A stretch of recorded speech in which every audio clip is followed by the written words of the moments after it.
আমি এই মুহূর্তে দাঁড়িয়ে আছি জঙ্গল সলিমপুরের অভ্যন্তরে প্রায় ৭ কিলোমিটার ভিতরের দুর্গম একটি এলাকায়, যে এলাকায় আসলে আজকে আইনশৃঙ্খলা বাহিনীর অভিযানের খবর শুনে জঙ্গল সলিমপুরের যারা আসলে সন্ত্রাসীরা রয়েছেন তারা তাদের আইনশৃঙ্খলা বাহিনীর এই অভিযানকে ব্যর্থ করার জন্য কিন্তু এখানে আপনারা দেখতে পাচ্ছেন যে কালভারটি রয়েছে, সেই কালভারটি কিন্তু ইতিমধ্যে আসলে কেটে ফেলেছে। এই কালভারটি কেটে ফেলার উদ্দেশ্য হলো এই রাস্তা দিয়ে যাতে আইনশৃঙ্খলা রক্ষাকারী বাহিনীর সদস্যরা আরও ভেতরে যে দুর্গম যে এলাকাগুলো রয়েছে, আসলে পুরোটাই পাহাড়ে ঘেরাই জঙ্গল সলিমপুর এলাকা, এই এলাকার যে ভিতরের যে অংশটুকু রয়েছে সেই অংশে যাতে আসলে আইনশৃঙ্খলা রক্ষাকারী বাহিনীর সদস্যরা যাতে যেতে না পারে, সেই কারণেই কিন্তু আসলে এখানে এই কালভারটি কেটে রেখেছিল তারা, এবং যার ফলশ্রুতিতে আসলে যে আইনশৃঙ্খলা রক্ষাকারী বাহিনীর যে যানবাহনগুলো আসলে এদিক দিয়ে এসেছে তারা কিন্তু এখানে এসে আসলে আর এদিকে যেতে পারেনি। তবে এবার আইনশৃঙ্খলা রক্ষাকারী বাহিনীর যে পরিকল্পনা ছিল তা অন্যান্য বারের তুলনায় অনেকটাই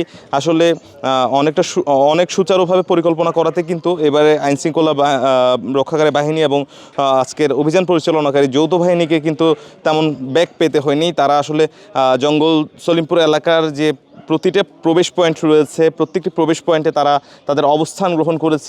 সব মশার বিরুদ্ধে সুরক্ষা দিতে এলো বসুন্ধরা এক্সট্রিম অ্যারোসল, মশার বিরুদ্ধে এক্সট্রিম সুরক্ষা ছিল, এবং অবস্থান গ্রহণের পর একযোগে কিন্তু তারা আসলে সেই প্রবেশ ধারগুলো দিয়ে ভেতরে প্রবেশ করে, এবং এর ফলশ্রুতিতে কিন্তু সন্ত্রাসীরা খুব একটি সুযোগ পায়নি বাধা প্রদানের জন্য। এবং যৌথ বাহিনী কিন্তু যেমনটা আজকে আমাদেরকে বলেছিলেন আইনশৃঙ্খলা রক্ষাকারী বাহিনীর ঊর্ধ্বতন কর্মকর্তারা, যে আজকে পরিপূর্ণভাবে প্রস্তুতি নিয়ে আসলে তারা এখানে এসেছিলেন, এবং আজকে সন্ত্রাসকে এখান থেকে আসলে উৎখাত করা হবে। যেমনটি বলা হয়ে থাকে, জঙ্গল সলিমপুর আসলে সন্ত্রাসীদের জন্য অভয়ারণ্য। জঙ্গল সলিমপুর যেন একটি রাষ্ট্রের ভেতরে অন্য একটি রাষ্ট্র, সেই সন্ত্রাসবাদকে উৎখাত করার জন্য কিন্তু আজকে এই যৌথ বাহিনীর এই অভিযান ছিল জঙ্গল সলিমপুরে।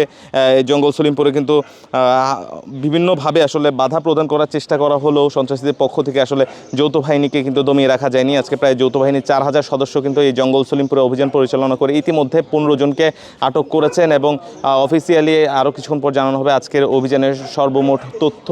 চট্টগ্রামের জঙ্গল সলিমপুরে 10টি টিম যৌথ বাহিনীর 10টি স্পটে কিন্তু আলাদাভাবে অভিযান পরিচালনা করে, এবং তারা আমাদেরকে যেমনটি জানিয়েছিলেন আজকের অভিযান এখন পর্যন্ত তারা সফল হয়েছেন বলে তারা জানিয়েছেন। এবং একই সাথে কিন্তু তারা ঘোষণা দিয়েছেন এই জঙ্গল সলিমপুর থেকে যে সন্ত্রাসীদের যে আখড়া তা কিন্তু একেবারেই আসলে নির্মূল করা হবে।